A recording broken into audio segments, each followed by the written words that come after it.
Bom dia, meninos, meninas, tudo bem com vocês?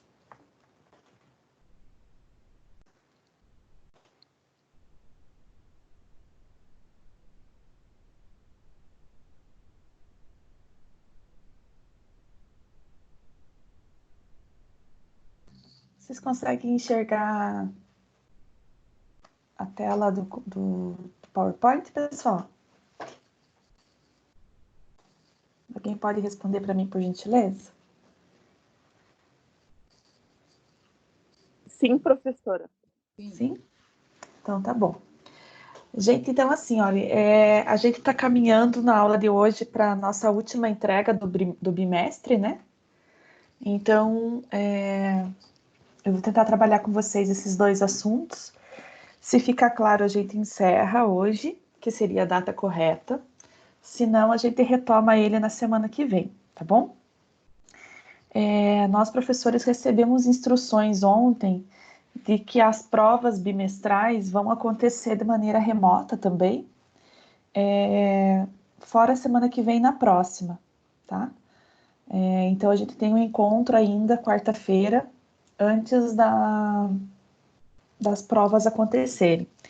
Então, daí daria tempo para a gente fazer uma revisão, se vocês quiserem, né? Ou vocês escolhem alguns temas que ficaram confusos.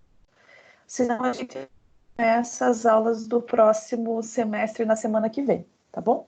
Seria o calendário normal. Eu não tenho ainda muitos detalhes para vocês de como que as provas acontecerão, porque a gente ainda vai receber o material instrutivo, né? Então, ontem os coordenadores apenas nos avisaram que a data da semana da prova, tá? Provavelmente vocês vão estar recebendo alguma notificação no PDA também, no portal do aluno. Talvez até já tenham recebido. Então, só para que vocês não fiquem ansiosos ou nervosos, que as provas vão acontecer agora. E a gente vai, assim que receber melhores instruções, a gente vai repassando para vocês, tá bom? Então, assim, gente, dentro da metodologia científica, que é o nosso assunto, o tema dessa aula 2.3 é fichamento, tá? Não sei se alguém já fez isso ou já ouviu falar disso. Alguns anos atrás, onde a gente usava um pouco menos esses recursos do computador, o fichamento ele era uma ficha mesmo, por isso desse nome, feito à mão, né? Então, você ia fazendo a leitura de um livro e é onde você ia encontrando trechos nesse livro que eram interessantes para você, você não queria perder essa informação, ao invés, por exemplo, de usar um grifa-texto no livro, de colocar um clips, algum marcador no livro, você abria uma ficha e escrevia sobre e marcava a referência, né? Então, para quem trabalha com pesquisa, já nos primórdios, assim, digamos, antigamente, trabalhou muito com ficha dessa maneira, de maneira escrita. Aí, com o passar do tempo, né, gente, com o advento de programas de informática, essas fichas começaram a ser online mesmo, né? Então, a gente abre um documento tipo Word e monta um fichamento e deixa ali arquivado, tá? Então, o meu papel hoje com vocês é explicar o que é, para que serve e como faz um fichamento, tá? Então, basicamente, o que é um fichamento? Ele é um registro de leitura. Ele pode ser eu posso fazer um fichamento de uma obra completa, ou eu posso fazer um fichamento por vários trechos da literatura que me interessa. Então, quando que normalmente uma pessoa faz um fichamento, gente? Quando ela está produzindo pesquisa e tem uma etapa na produção da pesquisa que chama-se revisão bibliográfica. Na revisão bibliográfica, a gente vai usar dentro do nosso trabalho uma coletânea de trabalhos de outras pessoas dentro do nosso tema, né? Então, por exemplo, eu quero fazer um trabalho sobre direitos humanos voltado a preservar os direitos dos homossexuais, por exemplo, tá? Então, antes de eu começar o meu trabalho em si, o correto é que eu leia muito sobre o assunto e que eu veja trabalhos de outras pessoas também sobre esse assunto, para até ajudar a organizar a minha metodologia e como que eu vou aplicar o meu estudo, tá? E aí, assim, gente, quando eu começo a fazer uma pesquisa sobre o assunto, eu tenho que me ajudar a organizar o pensamento. Então, dificilmente eu vou pegar, abrir um livro ou abrir um artigo na internet, ler esse trabalho e já levar para o meu, né? Então, para que essas informações não se percam, existe o fichamento. Então, algumas pessoas, por exemplo, têm o hábito de... Eu estou pesquisando sobre direitos humanos, então eu vou lá no Google e digito direitos humanos. E aí, em cima de tudo que eu vou lendo e gostando, eu vou salvando no computador. Talvez alguns de vocês façam isso. Só que se a gente simplesmente vai salvando sem dar um nome correto para o documento, quando eu precisar dele, eu não vou lembrar qual dos documentos era e eu vou ter que fazer a leitura de novo, né? Então, entre aspas, eu não estou administrando bem o meu tempo. Então, o fichamento ele vem servir para isso, gente. Eu vou fazer um registro da minha leitura e vou trazer, então, para minha ficha as informações básicas dessa leitura que eu preciso, tá? Então, assim, quais são os benefícios que o fichamento vai te dar, além dessa melhor administração do teu tempo e organização? A gente admira muito quando a gente pega um texto, gente, e ele é bem fluido, né? Você consegue entender a mensagem do autor, né? E quando você precisa escrever, as palavras começam a surgir para você, né? E aí você pega um texto e fala, nossa, como essa pessoa escreve bem. Então, a escrita da gente depende muito da leitura que a gente faz, né? Então, quanto mais a gente lê, melhor a gente escreve. Isso é fato, né? Ainda mais quando a gente lê muito sobre um tema específico. A leitura vai ficando ainda melhor, né? A questão da leitura, gente, ela tem a ver com a questão de você pegar um trabalho, não importa se ele é uma notícia ou se ele é um livro, né? Então, se ele vai ser uma informação curta ou longa, e que você consiga pegar essa obra, leia e interprete, né? Então, quando você chega no final dessa obra, qual é a mensagem que ela te passou? Na semana passada, eu convidei vocês para fazer uma resenha de alguma obra, mas a gente estava falando de filmes, né? Então, assim, eu estava lendo o trabalho de vocês, né? Eu vi que vocês escolheram foram bem diversificados, assim, na escolha do que viu, né? Como filme. Mas o que interessava para mim dentro do texto de vocês é ver qual foi a sua interpretação dentro da obra que você assistiu. Na literatura vai ser a mesma coisa. O que importa para mim, por que eu vou incentivar você a ler? Para você ter a habilidade de escrever, mas para você escrever, você tem que interpretar o que o autor está dizendo na obra dele, né? Então, existe essa busca constante sobre a compreensão da mensagem do leitor. E, normalmente, quando eu não entendo o que o leitor está me dizendo, ou o que o autor está me dizendo, né? Eu vou ter que ler repetidas vezes. Então, nossa, não entendi o que ele quis dizer nesse parágrafo. Eu leio de novo, ou eu leio de novo, né? Ou quando a obra é muito boa e você vai usar boa parte dessa obra no teu trabalho. Você normalmente lê muitas vezes para não deixar nenhuma lacuna nesse pensamento, né? Então, esse é um caminho natural para a gente que produz trabalhos científicos, né? Seja ele um resumo, seja ele um resumo expandido, um artigo ou um trabalho de final de curso, né, uma monografia, que hoje vocês caminham para conhecer as regras, né, para vocês conhecerem a forma de pensar, da onde que sai a metodologia científica, para que lá nos últimos semestres do curso você possa estar fazendo isso de uma maneira bem tranquila, tá? Então, assim, gente, cada ficha, né, eu tenho que organizar informações. Então, assim, para eu não ter retrabalho no futuro, eu preciso. A primeira questão que eu coloco na minha ficha são as informações da obra, tá? Então, eu preciso saber de quem ela é, então, o nome do autor, o nome da obra, sendo um livro, sendo uma revista científica, sendo análise de evento, qual edição e o ano, pelo menos, tá? A gente já vai falar isso dentro das normas da BNT. Então, essas são informações básicas.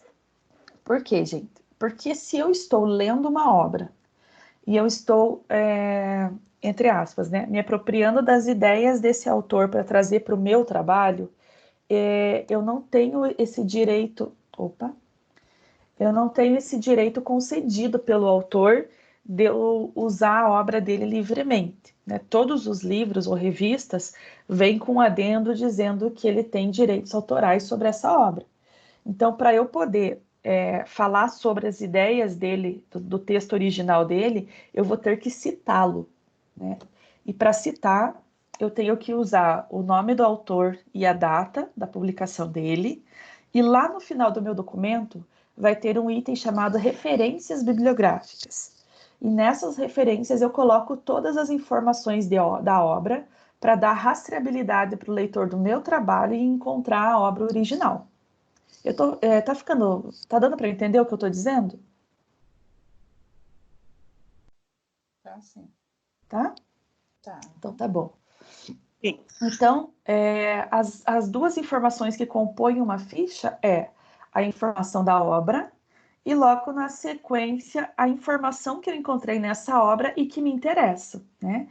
Então, eu transcrevo o texto, ou aí eu posso fazer isso na forma de uma citação direta ou de uma citação indireta, mas daí isso é assunto para o próximo bimestre, né? Então, para a semana que vem ou para a próxima. E que então vão existir formas corretas de eu fazer essa tradução do pensamento do autor, mas o que importa dentro do meu fichamento é que a ideia principal esteja preservada, tá? Aí assim, gente, agora começa a surgir na nossa vida algumas normativas, que é eu ensinar a fazer isso correto e dentro da lei, tá? Então, assim, existe uma associação chamada ABNT, vocês já devem ter ouvido falar bastante dela. A ABNT significa Associação Brasileira de Normas Técnicas, e ela trabalha justamente com isso, ela normatiza processos, né? Então, por exemplo, vocês devem estar ouvindo falar muito das máscaras agora do coronavírus, a NR alguma coisa, né? Então, existe uma forma correta e segura de você produzir máscaras e que elas cumpram a sua função. Então, quem descreve isso é a BNT. E existe isso para todos os tipos de produtos e serviços, inclusive para escrever, tá? Então, ontem eu passei no grupo de vocês algumas normas que eu já tinha, mas é bem bacana vocês entrarem no site da BNT para vocês conhecerem esse leque, né, que eles oferecem. Então, eles escrevem as normas, né? A produção das normas é um trabalho que eles fazem, entre aspas, gratuitamente, né? E eles vendem as normas, né? Só que algumas pessoas que compram disponibilizam. Então, se você digitar na internet o número dessa norma, você normalmente encontra os materiais, tá? Na nossa biblioteca também vocês têm acesso a ela, é só lá entrar na minha biblioteca digital e vocês conseguem ter acesso a esse material, tá? Eu gostaria que a gente estivesse fazendo essa aula na biblioteca, mas infelizmente não foi possível ainda, né?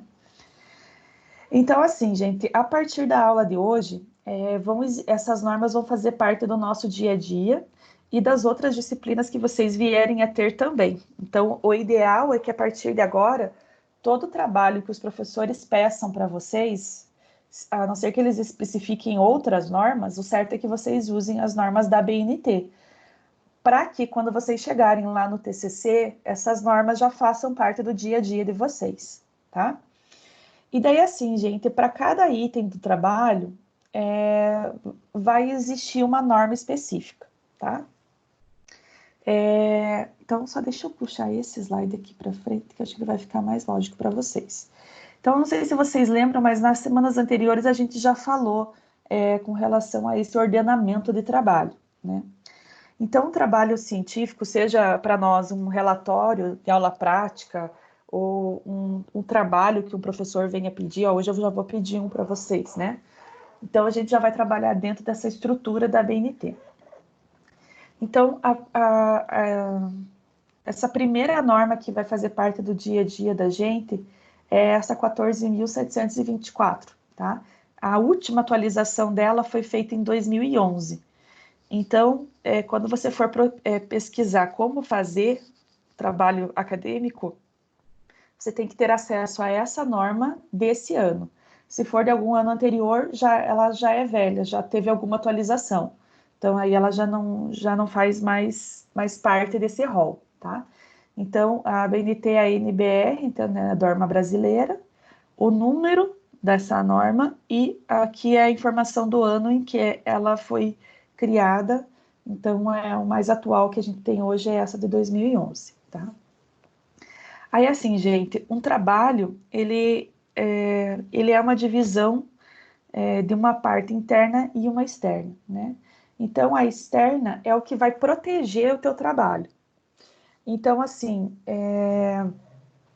o que protege um trabalho é a capa dele, né? E a questão da lombada é aquela parte externa. Eu já vou mostrar para vocês quando eu puxar a câmera aqui para mim, de um livro, né? Então, quando um livro ele é grosso, deixa eu puxar já para a gente não perder, só um minutinho.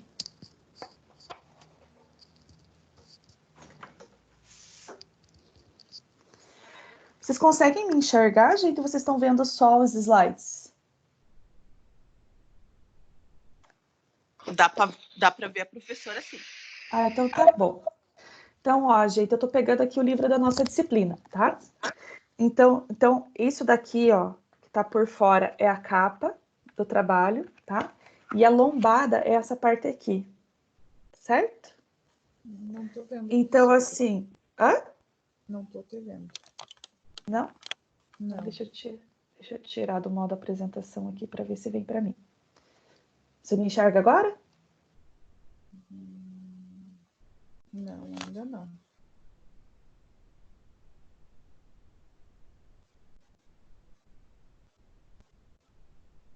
Deveria estar me enxergando.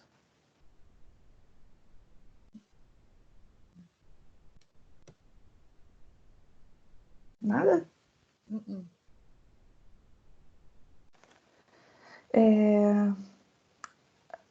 Você está vendo na tua tela aí uma linha de comando onde está o microfone, a câmera? Sim? Tá? Tem uma que é 3 pontinhos. Deixa eu ver onde que você pode clicar aqui. Vê se você consegue entrar em tela inteira.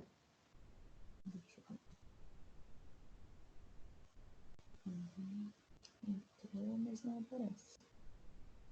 Leia para mim o que está aparecendo para você. Só tá. Odeio ter, só o símbolo mesmo.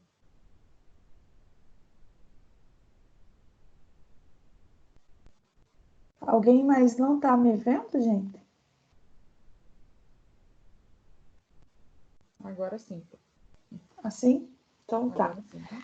Então vou mostrar de novo, ó. Então eu tô com o livro aqui de vocês como exemplo, mas poderia ser qualquer outro, tá? Então a capa do livro é essa parte aqui, tanto a capa da parte da frente quanto da parte de trás, certo? Essa vermelhinha. E esse ladinho aqui, ó, que tem informações, ele é chamado de lombada. Deu para ver? Tá? Então a gente só configura a lombada quando o trabalho ele é realmente amplo para isso, né? Ele é espesso, senão é uma parte que a gente não faz. Por isso que aqui aparece para vocês como opcional. Então, a capa é sempre obrigatória, mas ela é só uma capa, ela é só uma proteção, ela não faz parte do trabalho, né? E a lombada, ela é opcional. Alguém está com o microfone aberto, gente. Obrigada. Aí, gente, vem a parte interna do trabalho, tá? A parte interna, ela é dividida em 3 etapas. A pré-textual, a textual e a pós-textual, tá? A parte do conteúdo em si, gente, que a nossa produção, ela é a parte textual, tá? Então, ela é dividida em 3 partes básicas, que é a introdução ao assunto, o desenvolvimento do trabalho e, por fim, a conclusão, né? Então, vamos dizer assim, isso aqui é o coração do trabalho. É para isso aqui, estar dentro de um formato adequado, é que todo esse resto o protege, tá? Então, o que vai fazer parte da preparação para esse trabalho, né? Então, que seriam elementos pré-textuais. A primeira folha será a folha de rosto, que ela é obrigatória, então em todo trabalho tem que ter. As erratas só existem quando a gente erra, então, e ela é um elemento opcional. No caso de um trabalho de TCC, né, que é uma monografia, numa dissertação de mestrado, numa tese de doutorado, quando eu entrego o produto final da minha tese para uma biblioteca, eu tenho que ter a folha de aprovação, que é a da banca, né? Então, a banca vai assinar uma folha dizendo que o meu trabalho foi aprovado e eu coloco isso junto do meu trabalho, né? Então, a folha de aprovação ela só é obrigatória para esses trabalhos de finais de curso. Para trabalhos de vocês acadêmicos não existe, tá? Então, aí, para um TCC, também você pode fazer uma dedicatória, um agradecimento, você pode escolher uma frase inspiradora para o teu trabalho, e cada um desses itens acaba virando uma página, tá? Aí, depois, entra um resumo, né, da língua vernácula, é a língua que a gente fala, né, a nossa língua fluente, então, no nosso caso, o português. Aí, normalmente, a gente escolhe uma língua estrangeira para escrever um resumo, né, então a gente traduz o nosso resumo para a língua estrangeira, que pode ser inglês, pode ser francês, pode ser alemão, pode ser espanhol, né. E aí vem as listas de ilustração, de tabela, de abreviaturas ou de símbolos, e a gente só vai colocando essas listas caso esses itens apareçam muito no nosso trabalho. Então, é uma forma de ajudar a organizar essa informação, tá? E, por fim, vem o sumário, que vai dizer em que página que está a introdução, que página que está o desenvolvimento, que página que está a conclusão, tá? Aí a gente anexa, então, o coração do nosso trabalho, que são os elementos textuais, e depois deles vem os elementos pós-textuais, que são as referências bibliográficas, se necessário, glossário, apêndice, anexo, tá? Então, a gente vai caminhando agora dentro dessa estrutura. A gente só vai escolhendo quais os elementos que são obrigatórios para os nossos trabalhos e quais não são. A gente já conversou um pouquinho sobre isso na semana passada, então eu acho que vocês devem estar tranquilos com relação a esse tema, tá? Então, o que eu vou pedir para vocês já, né? Se vocês estiverem fazendo algum tipo de anotação aí, que vocês já anotem esse número da norma técnica e que vocês façam a leitura dessa norma, tá? Na sequência, gente, eu trago para vocês a próxima norma que o livro de vocês apresenta, que é a NBR 6028, tá? Então, a norma ela tem essa carinha aqui, todas elas têm o mesmo formato. Então, a NBR 6028, ela ensina vocês a como fazer a apresentação de um resumo, tá? Então, assim, ela não vai dar dicas, gente, de como que você escreve, tá? A informação. Ela vai dar dicas sobre a norma. Então, que tipo de letra que você tem que usar, que tamanho de letra, qual que é a formatação dessa página, tá? Quais as informações do autor da obra você tem que ter, tá? Então, normalmente, dependendo da norma, ela é um documento de 3 páginas, e quando tem muitos exemplos ou muitas características, ela vai ganhando um corpo um pouquinho maior. Mas essas primeiras que eu estou passando para vocês, elas são bem curtinhas. E aí eu aconselho mesmo a fazer a leitura, gente, até para que, se você precisar confirmar a informação, você pode não lembrar exatamente qual é a informação, mas você sabe aonde que ela está. Então, é isso que eu quero quando eu peço para vocês fazerem a leitura desse material, tá? Aí, na sequência, entra, então, a 14724, né, de 2011, que a gente falava, onde ela é a norma para trabalhos acadêmicos mesmo, né, para toda essa apresentação. Então, esse escopo que eu mostrei para vocês aqui em cima, ele vai estar detalhado dentro dessa norma, tá? Então, a partir de agora, ela faz parte da nossa vida. E aí, então, para contextualizar o nosso assunto, né, gente, eu estou trazendo agora esse e o próximo slide são 2 exemplos de fichamento textual. Então, dentro do fichamento, o que eu preciso que apareça, como eu falei para vocês? Primeiro, as informações da obra e segundo, a informação que você retirou do texto, tá? Então, assim, gente, para você trazer as informações da obra, não adianta só eu falar para vocês que tem que ter o nome do autor, o nome da obra, a edição e o ano. Existe uma ordem correta com as quais essas informações devem aparecer. A gente tem que saber o que a gente separa por vírgula e o que a gente separa por ponto, já que todas essas informações são contínuas, né, uma atrás da outra. O que eu escrevo em letra maiúscula, o que eu escrevo em letra minúscula, né? Então, eu vou usar esse exemplo aqui e já vou aproveitar para dar essas dicas para vocês, né? Então, quando a gente escreve, quando a gente usa de uma obra, eu vou fazer a citação do autor, gente, o que vale para mim, como primeira informação, é o último sobrenome da pessoa. Então, nessa obra aqui que a gente está citando como exemplo, é uma obra do Nestor Garcia Canclini, tá? Então, se eu colocar, segundo Nestor, quantos Nestor existem na história, tá? São muitos.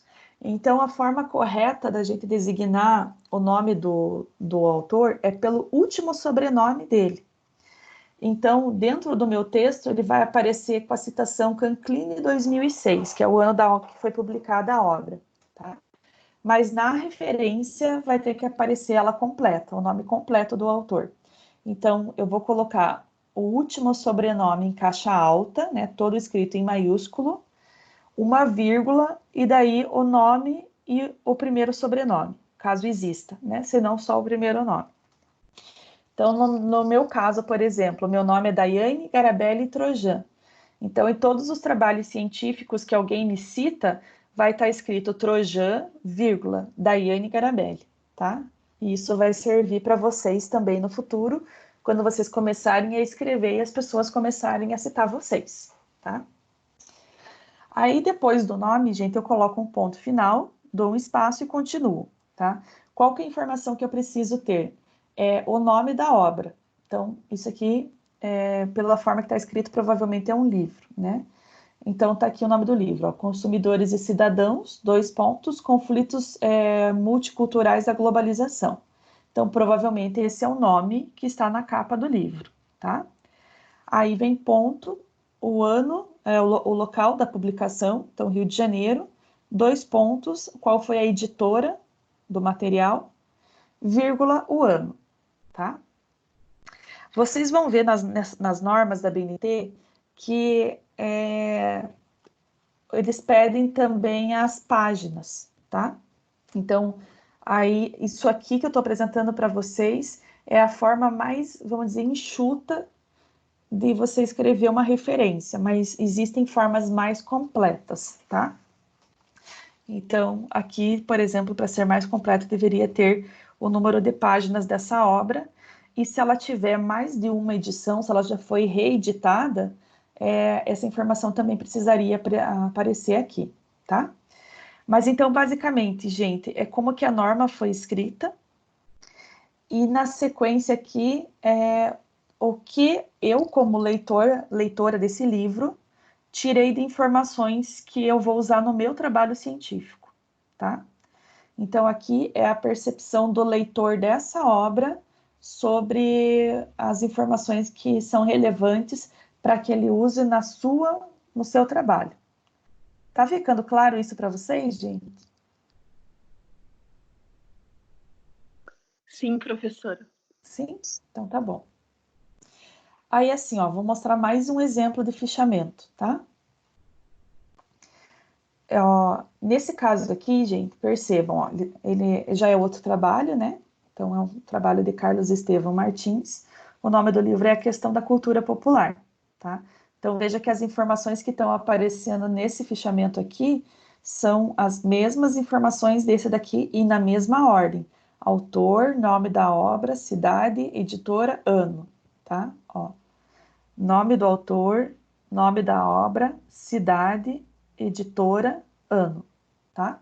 Então, além de ser as mesmas informações, tem que estar na mesma ordem e escritas da mesma forma. Por isso que é uma norma, né?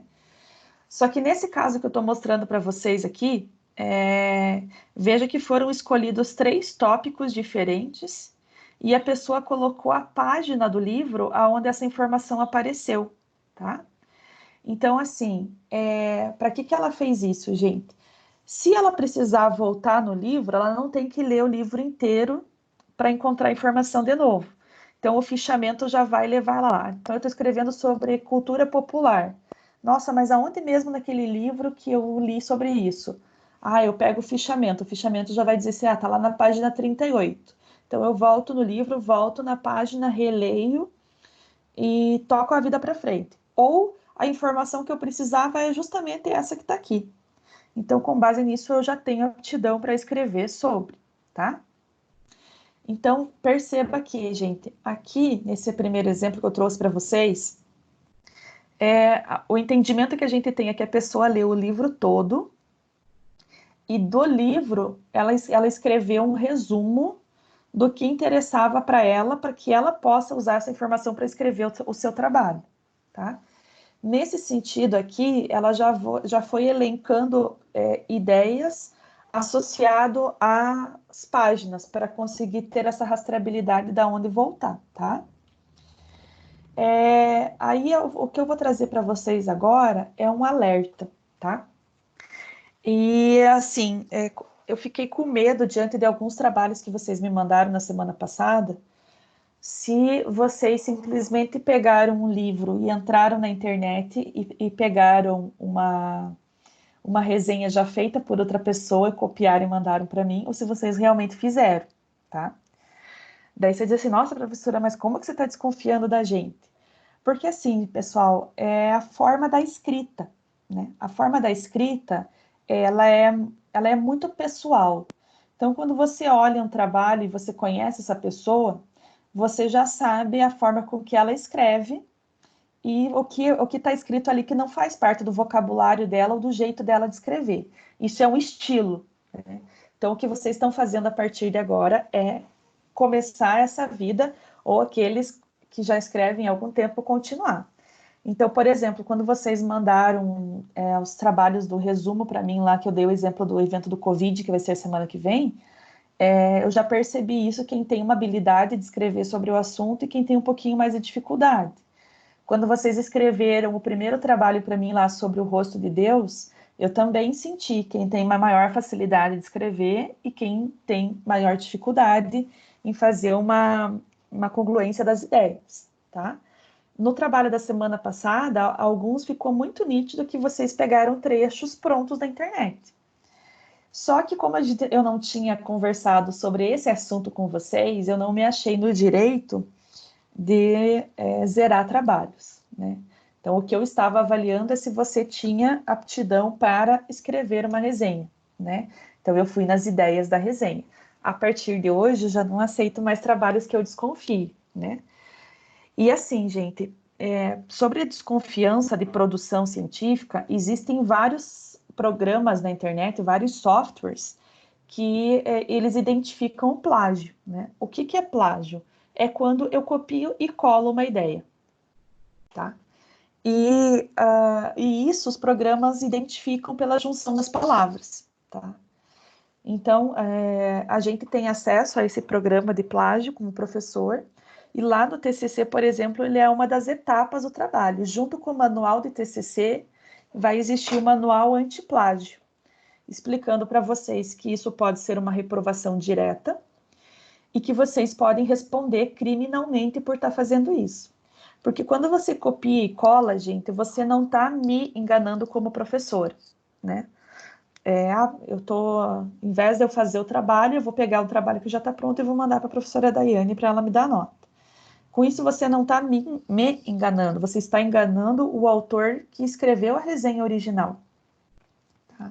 Você está pegando as ideias dele, o tempo dele, a publicação dele, você está se apropriando daquela obra e está mandando ela para mim, professora Daiane, como se ela fosse sua, tá? Isso é crime. E não importa, gente, se isso é uma frase ou se isso é um trabalho na íntegra. Não importa se você leu o trabalho e tirou a ideia principal dele e trouxe para mim, você também está copiando a ideia do autor. Então, quando a gente fala copia e cola, não é só quando você faz isso na íntegra, é quando você lê um trabalho, você se apropria da ideia dele e traz para você como se fosse seu, tá? Então, isso é crime. Então, de forma nenhuma, em trabalhos científicos, você se apropria da ideia de alguém, tá? Por isso que os nossos assuntos futuros, da próxima semana em diante, a gente já vai falar, já vou explicar para vocês as regras de como citar autores, tá? Porque de forma nenhuma a gente se apropria de uma ideia de outra pessoa, nunca na vida, tá? Então, já fica aí um grande sinal de alerta, que é o momento em que o livro didático de vocês traz essa informação. E, infelizmente, isso é comum e é um crime aí dentro da área de vocês, que é o direito, gente, é inadmissível, né? Se para qualquer uma pessoa já ficaria feio fazer isso, para o pessoal de direito, então fica pior ainda, porque vocês são os defensores do direito.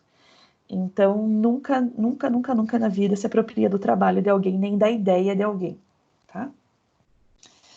Aí, para dar sequência, para a gente fechar essa primeira etapa, eu vou mostrar para vocês o que a apostila fala de vocês, de formas de você fazer o fichamento de uma maneira mais atual, né? Então, por exemplo, o que eu estou mostrando para vocês nesse slide é uma área de trabalho de um computador, né? Então, perceba a quantidade de coisas que essa pessoa, dona desse computador, foi encontrando durante a vida dela e que ela foi achando importante e foi salvando. Aí eu pergunto para vocês, gente, como que você acha uma informação desse jeito, tá? É muito difícil e você vai gastar muita energia tentando voltar nesses arquivos. Então, uma forma de você não precisar fazer o fichamento na mão é que você vá fazendo esses fichamentos de maneira virtual, né? Então, você pega um documento do Word e abre esse documento e vai escrever o fichamento. Só que para você conseguir localizar esse documento do Word, você vai ter que ordenar as suas pastas e os seus documentos, tá? Então, eu estou colocando esse slide aqui, que é o 13, como um exemplo disso, tá? Então, o que você deveria fazer, gente? Dentro do teu computador, dentro de documentos, o que eu aconselho você a fazer? Eu não sei se vocês já fazem, eu quero até ouvir de vocês. Então, dentro de documentos, você vai criar uma pasta, por exemplo, curso de direito, tá? Aí, dentro da pasta curso de direito, você vai criar uma pasta com o nome de cada disciplina que você está fazendo agora. Então, dentro da nossa, por exemplo, vai existir metodologia científica, tá? Aí, dentro da pasta metodologia científica, como que seria uma forma de vocês organizarem? Cada aula de cada semana, ela poderia ser uma nova pasta, né? Então, a pasta de hoje, por exemplo, deveria ser criada com o nome de fichamentos, tá? E dentro de fichamento vai ter tudo que a gente estiver falando com relação a essa aula, tá? Então, por exemplo, ontem eu passei algumas normas da BNT para vocês. Aonde que vocês salvaram esse documento? Alguém divide comigo? Num grupo no WhatsApp que tem só eu sozinha. Tá. Então, assim, alguns talvez tenham visto que eu tenha mandado essa informação no WhatsApp e sabe que tá lá, né? Só que assim, gente, e se agora, durante a aula, eu pego aqui meu celular e entro lá e apago aquela mensagem? Tá? Eu tô com problema, por exemplo, de tamanhos de arquivos no meu celular. Eu vou lá e apago. Tipo assim, quem pegou a informação pegou, quem não pegou não pega mais. Você perde essa informação, né? Então, o que vocês deveriam fazer? Baixar essas informações no computador, porque vocês vão precisar dessas normas sempre, não só para minha disciplina. Mas vocês já fazem uma relação que quando vocês entrarem na pasta de fichamentos, elas vão estar lá. Mais do que isso, gente, vocês podem criar uma pasta dentro de fichamento escrito normas da BNT. E sempre que você precisar dessas normas, você vem aqui nesse campo pesquisar documentos e digita e teu computador vai te levar automaticamente para essa pasta, tá? Então, assim, quando vocês forem escrever os trabalhos, vocês devem, por exemplo, criar pastas sobre os temas do que vocês estão escrevendo. E aí, Bom toda a dia, informação que professora. você... Oi. Só consegui entrar agora. Ai, que pena. Tava dando Tá, erro. mas a aula está gravada, pode ficar tranquila, Ok. tá bom? Então, vocês criam a pasta, né, da disciplina e vão colocando dentro dela tudo que for importante. Então, esse exemplo que eu estou trazendo aqui para vocês, olha, ele está trazendo, né, a primeira pasta que ele cria é o ano, daí dentro do ano ele dividiu as atividades, né, então aulas, resumos e exercícios, e essas pastas vão existir dentro de cada uma das disciplinas. Física, matemática, literatura, química, português, história e assim por diante, tá? Então, assim, gente, a forma com que você vai ordenar, ela é muito pessoal. O que não pode ser pessoal é a desordem, tá? Então, a gente nunca pode imaginar isso aqui na vida de vocês, tá? Se vocês escolherem fazer isso virtualmente. Então, a gente espera que a vida de vocês esteja organizada em pastas, para que vocês tenham acesso à informação mais rapidamente, tá? Tranquilo por enquanto?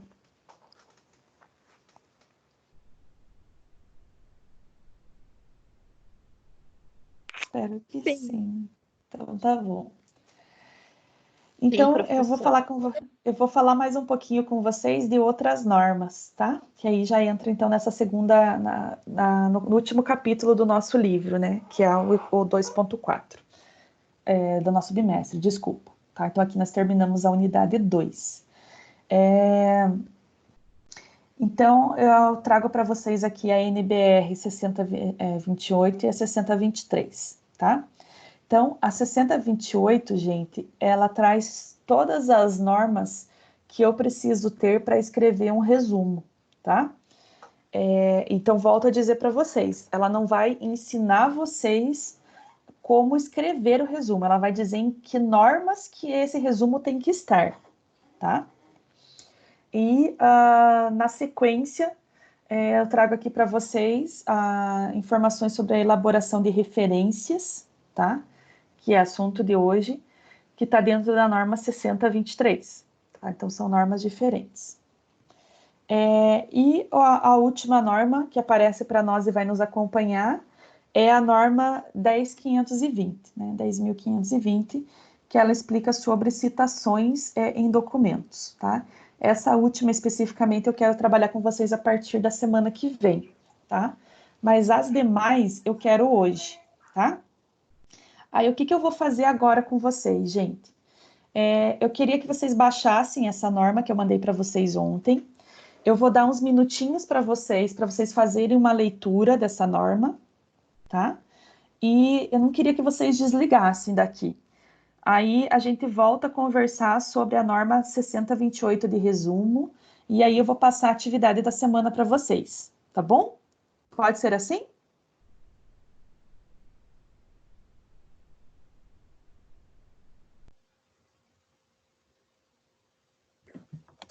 Pode?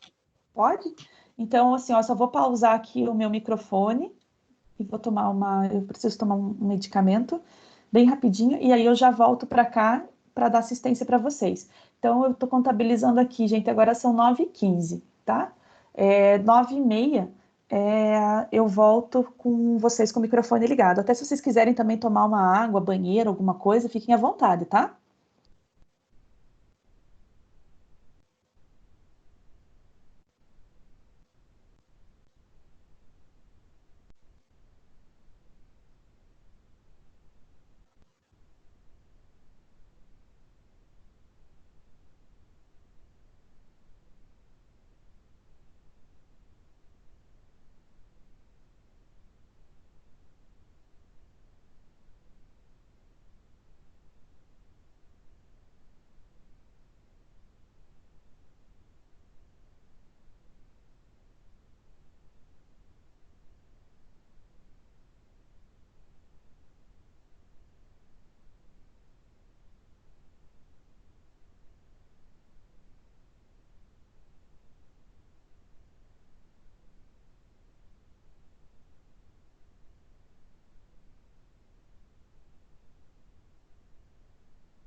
Pessoal, vocês me ouvem? Sim, Sim? Eu vou tentar compartilhar a tela aqui do PDF. Você confirma para mim se vocês estão enxergando? está aparecendo sim. Tá? Então tá bom. Gente, então, para a gente dar continuidade, né? Então, o número da norma, né? O tema, que é resumo. Aí, o que eu quero chamar a atenção de vocês? Então, vocês viram que essa é uma norma bem curtinha, né? Ela tem 2 páginas. Aí, aqui no começo, gente, né? Então, ela vai trazer o sumário dela, o prefácio dela, né? Ela descreve para vocês aqui diferenças entre tipos de resumo, né? Então, ele fala sobre um resumo crítico, né, que ele é feito por especialistas, um resumo indicativo, que indica apenas alguns pontos principais do documento, e um resumo informativo, que informa ao leitor finalidades, metodologias e resultados, né? Então, por exemplo, quando eu pego um texto qualquer, gente, e eu mando para vocês, para que vocês retirem as ideias principais do evento, do livro, é esse tipo de resumo que vocês fazem para mim, o indicativo, tá? E dentro de trabalhos científicos, quando a gente escreve um trabalho com volume mínimo, por exemplo, um artigo de 5, 7, 10 páginas, até uma monografia, uma dissertação que pode ter 20, 30, 50, 100, 500 páginas, esses documentos vão recebendo resumos informativos, que eu já vou mostrar para vocês, modelos, né? Então, nesses resumos informativos, ele tem um resumo mínimo daquela obra, passando pelo objetivo, pela metodologia e trazendo os resultados do autor, tá? A ideia de um resumo informativo é que quando entre aspas, tá? Ele substitua a obra, quer dizer que ele traz as informações realmente chaves que para evitar que você tenha que ler a obra como um todo. Você só vai fazer a leitura da obra se você quiser alguma informação específica, saber da onde que o leitor tirou as informações dele e assim por diante, tá? Então, aqui ele traz essa diferenciação, e a partir aqui do item 3, ele já começa a trazer as regras de apresentação, né? Então, ele coloca para vocês aqui, ó, o resumo deve ressaltar o objetivo do trabalho, métodos, resultados e conclusão, né? Nessa ordem. E para cá ele começa a já dar outras dicas para vocês, né? Então, eu coloco o item 3.3, por exemplo. O resumo deve ser composto de uma sequência de frases concisas, afirmativas e não da enumeração de tópicos, né? Então, recomenda-se o uso de parágrafo único. Então, essa é uma linguagem mesmo que a gente usa para escrever resumos. Parágrafo único. Às vezes não quer nem dizer que isso vai ter um parágrafo no sentido de um tab, gente, tá? Mas quer dizer que ele é um texto escrito na íntegra, é uma frase seguida da outra, tá? Então, isso caracteriza um resumo. Então, essa é uma informação bem importante para vocês. Aí ele coloca ali, ó, a primeira frase deve ser significativa, explicando o tema principal do documento. Em seguida, a gente começa a escrever os objetivos, e o verbo sempre é na voz ativa e na terceira pessoa do singular, gente. O que isso quer dizer? Eu nunca, dentro de um trabalho científico, eu vou escrever a minha opinião narrada na primeira pessoa. Então, se vocês lembrarem, na semana passada, eu falei que a resenha de vocês tinha que ser crítica. E para ser crítica, ela tinha que demonstrar a ideia de vocês, a opinião de vocês. Então, naquele momento, não teria problema você escrever o verbo na primeira pessoa. Só que quando a gente vai escrever resumos e trabalhos científicos, você não escreve na primeira pessoa, você escreve na terceira pessoa. Então, você nunca vai escrever, por exemplo, eu fiz. Você vai escrever foi feito, foi realizado, tá? Como se você estivesse narrando a feitura daquele fato, tá? Então, e também quando você escreve um trabalho científico, gente, você realizou um trabalho e aí você escreveu sobre o trabalho que você fez. Então, naturalmente, o teu resumo ou o teu trabalho científico, ele vai, os verbos que aparecerem ali estarão sempre no passado, porque o trabalho já foi feito. Você só está só está redigindo um documento que comprova isso, tá? Então, isso é bem importante também. Aí eu coloquei ali para vocês, né? Aliás, a norma aparece para vocês. As palavras-chave figuram logo abaixo do resumo, antecedidas da expressão palavras-chave, né? Separadas entre si por pontos e finalizadas por ponto final também, tá? Aí uma questão bem interessante para vocês, gente, é que as palavras que aparecem no item palavras-chave, elas são indexadores, né? Então, o que são indexadores? São palavras que não estão no meu título, não podem ser repetidas do título, mas que elas estão dentro do contexto do meu trabalho. Então, por exemplo, se no meu título lá, igual eu pedi para vocês fazerem um trabalho sobre lá os impactos do Covid-19 no direito, né? Foi o trabalho da semana retrasada. Vocês mandaram para mim dentro daquele modelo que eu tinha mandado para vocês. Se vocês colocaram a palavra Covid-19 no título, como palavras-chave, você poderia usar, por exemplo, pandemia, coronavírus, mas você não pode usar a palavra Covid-19, porque tanto o título quanto as palavras-chave são indexadores. Então, não tem sentido você repetir as palavras, mas todas elas estão dentro do mesmo contexto do seu trabalho, tá? Aí, dentro do resumo, gente, o que é interessante também é que você evite usar símbolos, né? Fórmulas, equações, diagramas, figuras, citações de autores não entram em resumos, né? E quanto à sua extensão, ele é dividido em 3 categorias, né? De 150 a 500 palavras, né? Que é, por exemplo, o modelo que também eu usei com vocês, só que ali era de 250 a 500. De 100 a 250 palavras para artigos e periódicos, e de 50 a 100 palavras as indicações breves, né? Então, isso aqui, gente, fala para você sobre o formato mínimo para a confecção de um resumo, tá?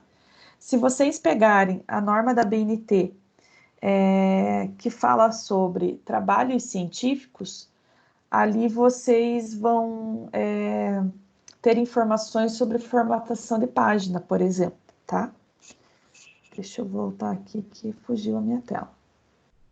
Só um pouquinho. Eu quero o nosso último slide.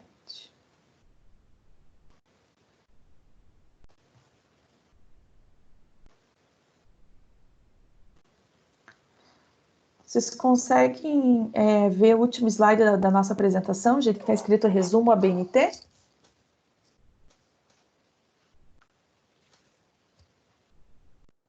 Sim, professora. Sim? Deixa eu ver aqui, eu tentei mandar a apresentação para vocês, deixa eu ver aqui se foi.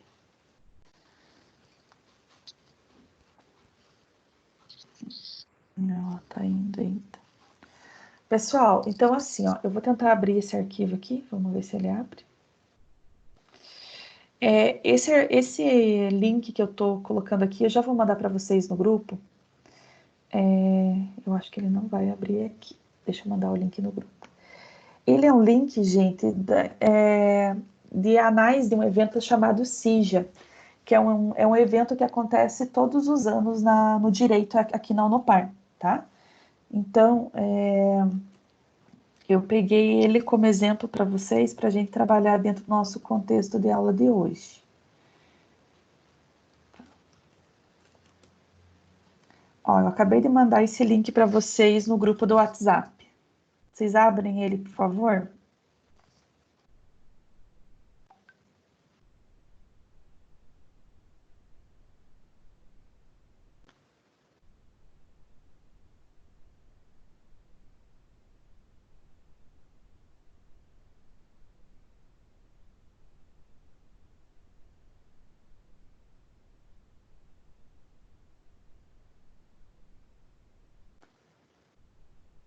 Conseguiram abrir, gente?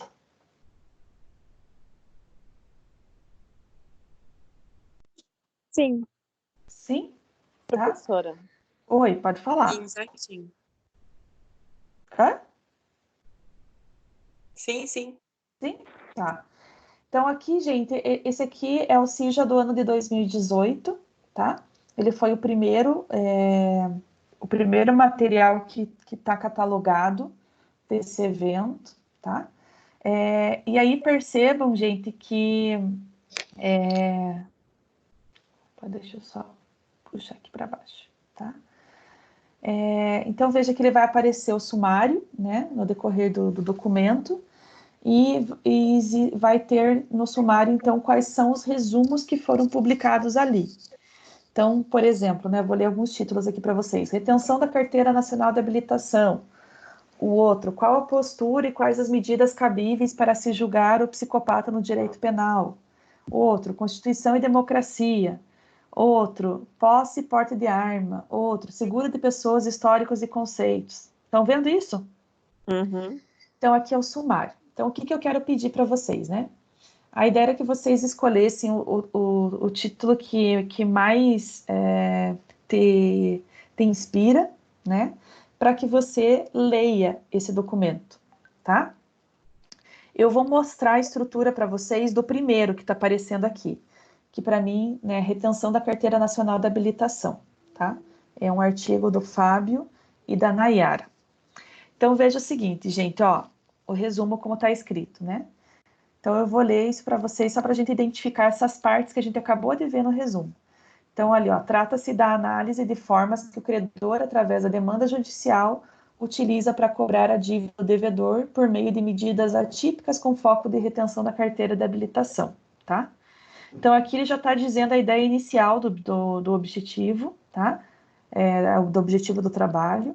E desse ponto aqui para frente, gente, já são os resultados da pesquisa, tá? Aqui embaixo vem palavras-chave e aí vem o artigo em si, tá? Então, tá aqui a introdução, a revisão bibliográfica desse documento. Percebe?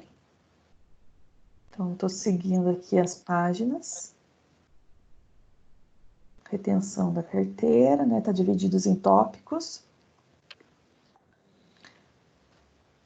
E aí, aqui aparecem no final do documento considerações finais, né? E depois das considerações finais virão as referências as quais esse leitor usou. Na sequência, vai vir outro trabalho, tá? Então, aqui vocês vão encontrar alguns dos professores de vocês, tá? Deixa eu puxar aqui para mim. Vocês conseguem me enxergar agora no Teams?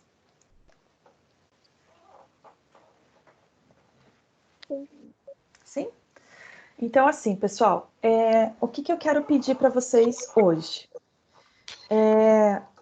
Eu quero exercitar duas condições com vocês. A do fichamento e a do resumo, tá? Do resumo no sentido que a gente está vendo. Então, o que eu quero que vocês façam? Primeiro, que vocês escolham um desses títulos que está nesses anais do CIJA. Vocês vejam que tem áreas bem distintas, então vocês escolhem um trabalho e vocês vão ler esse trabalho na íntegra, tá?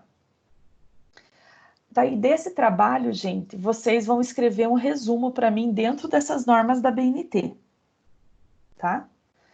Então, esse é um dos trabalhos, o resumo. Um outro trabalho, eu quero que dentro desse mesmo tema, você procure outras duas obras e você faça fichamento para mim dessas duas obras. Vocês vão fazer o fichamento no Word, naquele mesmo formato que eu mostrei ali para vocês na nossa apresentação da aula, tá? Então, vocês vão mandar esses dois itens para mim no e-mail, só que dentro de um documento só, tá? Então, dentro da primeira página, vocês vão escrever para mim um resumo, tá? De até 250 palavras. E, na sequência, vocês mandam 2 quadros de fichamento para mim de outros 2 trabalhos que vocês leram sobre o assunto. Deu para entender?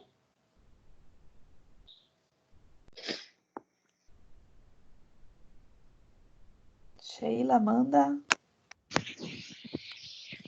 Eu tenho uma dúvida, professora. A gente vai fazer o fichamento do tema de um dos anais ali.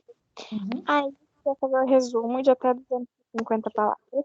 Aí a gente vai procurar outros trabalhos e fazer o fichamento desses outros dois? Isso, no mesmo tema. Tá. Pode ser? E Tá. pra quando? Vocês podem mandar para mim até o final de semana, pode ser? Pode?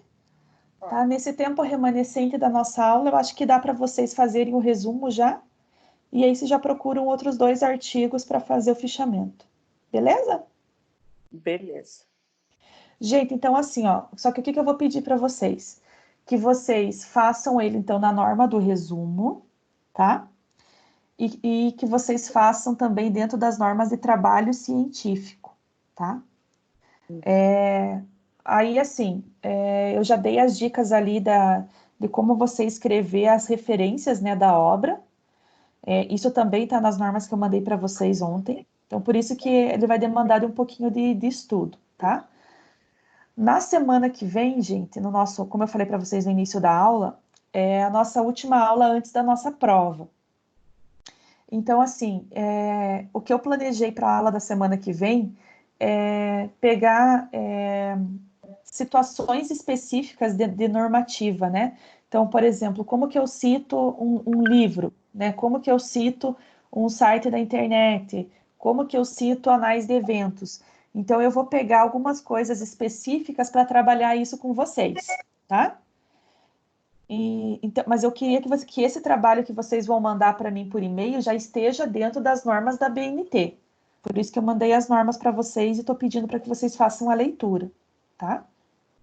Então, agora, a partir desse trabalho, eu não vou corrigir mais só se vocês entenderam ou não entenderam o assunto. Eu vou verificar se eles estão dentro das normas. E também, gente, se eu detectar plágio no trabalho de vocês, que vocês copiaram e colaram, é 0. Certo? Beleza, professora. Porque assim, isso é muito grave, é muito sério, e não teria sentido nenhum a gente fazer uma disciplina de metodologia científica para a gente continuar fazendo coisas erradas, tá? Então, a gente vai falar muito mais desses assuntos daqui para frente, mas esse é o nosso marco zero. Então, a partir de hoje, esses erros a gente não pode cometer mais, tá bom? Então, só enfatizando, vocês vão fazer o resumo de um desses artigos, desse link do CIJA, para vocês conhecerem o trabalho dos colegas de vocês, dos professores de vocês. E depois, se vocês acharem coisa certa ou coisa errada, também é bem legal que a gente discuta, tá? Quando a gente está estudando normas, a gente começa a achar erro no trabalho dos outros. Isso é bem normal. Então, se vocês encontrarem, até anota para a gente discutir. Não tem problema nenhum, não, tá? Então, façam o resumo de uma das obras e aproveite o tema dessa obra para você ler outras 2 e fazer um fichamento para nós. E coloca tudo dentro do mesmo documento para mim, tá, gente? No Word. Então, primeiro aparece o resumo e daí logo nas outras páginas aparece o fichamento de vocês. Que aí eu já leio um documento só e já acredito nota para vocês. E vão ser 2 notas diferentes, tá? Uma nota do resumo e uma nota do fichamento. Mas eu queria aproveitar que vocês fizessem a leitura de um documento e já pudessem usar esses 2 tipos de conhecimento, o resumo e o fichamento. Maravilha? Beleza. Professora, então essa atividade não vai fazer parte das notas desse bimestre, né? Não, ela já entra no segundo bimestre. Tá? São essas avaliações que eu faço toda semana com vocês e que... Só que agora, como já fechou os nossos primeiros 1000 pontos, agora ele entra no segundo bimestre, tá? Beleza. Até só quando para... Me manda até o final de semana. Não entendi, tá? Professora. Qual que entra no segundo já? Essa avaliação de hoje já entra na nota do segundo bimestre. Eu tenho uma dúvida também, que com a secretaria lá fechada, eu não consigo tirar com ninguém. Eu recebi um documento com a convalidação da matéria em metodologia. Tem problema de eu assistir às aulas? Não. Só que você tem que pedir, tem que verificar com a Cristi. Na verdade, isso não é com a secretaria, é com a Cristi, tá? Você tem que conversar com ela para ela tirar da tua grade, porque senão você paga por essa disciplina de novo. Entendi. Entendeu? Sim. Mas assistir como ouvinte não tem problema. Não, né? Então, Tá? tudo bem. Tá bom, obrigada. Imagina. Mas vou fazer mesmo. Ah, que bom. Exercitar. Então, isso é bom mesmo. Gente, então assim, ó, só para que ficar bem claro para vocês. Então, com a aula de hoje, nós fechamos a unidade 2, né? Então, como eu falava lá na primeira semana de aula, o nosso semestre ele é dividido em 4 unidades. Normalmente a gente trabalha uma unidade por mês, né? Então, a gente já terminou a 1 e hoje nós terminamos a 2, tá? Então, o assunto da prova é a unidade 1 e unidade 2, tá? Então, o que eu aconselho vocês a fazer, né? A ler na outra semana, né? Na semana para vocês fazerem uma prova bem certinho, que vocês leiam o livro didático de vocês, que está lá no portal de vocês no AVA, e que vocês façam todos os exercícios do AVA, gente, tá? Aula por aula. Se eu não estiver enganada, são 3 exercícios para cada aula. Então, o ideal é que sempre depois da aula vocês façam esses exercícios, que é o nosso pós-aula. Mas se por um acaso alguém estiver devendo exercício ainda, faz os exercícios lá como forma de estudar para a prova. E também vocês com isso ganham uma nota extra, que chama avaliações do AVA, tá? Então não percam a chance de exercitar e ganhar nota. Então daqui 2 semanas é a prova, correto? Correto. E vai ser aonde a prova? Vai ser virtual, remota. Virtualmente. Vocês vão receber um link para fazer ela. Tá? Como eu falei no começo da aula, gente, ontem à noite a gente recebeu essa informação do calendário de provas, então que vai ser fora a semana que vem na outra, né? Na última semana de abril. E a gente ainda não recebeu as informações dos detalhes, né? Se vai ser feita num dia específico, que eu acredito que seja no dia da nossa disciplina, quanto tempo esse link fica disponível para vocês, e nem quanto às questões. A gente vai receber essas informações ainda essa semana, tá? Mas aí a professora Cristi vai mandar uma informação melhor formulada para vocês pelos representantes de turma, tá? Então, é bem importante que vocês esperem essa informação da coordenação. Tranquilos? E aí, como a gente vai ter uma aula semana que vem ainda, antes da prova, se vocês tiverem alguma dúvida, a gente volta a falar sobre isso, tá? Ok. Ok? Gente, então eu vou encerrar a nossa chamada aqui, a nossa aula, vou parar a gravação. Fico à disposição de vocês no WhatsApp, se vocês tiverem alguma dúvida, até às 11 horas, tá? E aí depois eu fico aguardando os documentos de vocês chegarem no meu e-mail, tá? Ok. Agradeço muito a participação de vocês. A gente fecha o primeiro bimestre. Ia ser bem mais legal se a gente estivesse juntos, né? Fazendo essas atividades na biblioteca. Mas, enfim, o coronavírus não nos permitiu essa experiência. Então, desejo para vocês uma feliz e santa Páscoa, que vocês consigam viver um momento bonito em família. E a gente volta a se encontrar na próxima semana. Tá bom? Tá bom, obrigada, professora, igualmente. Um abraço, gente. Obrigada, professora, igualmente. Tchau, tchau. Até mais. Tchau. Feliz Páscoa.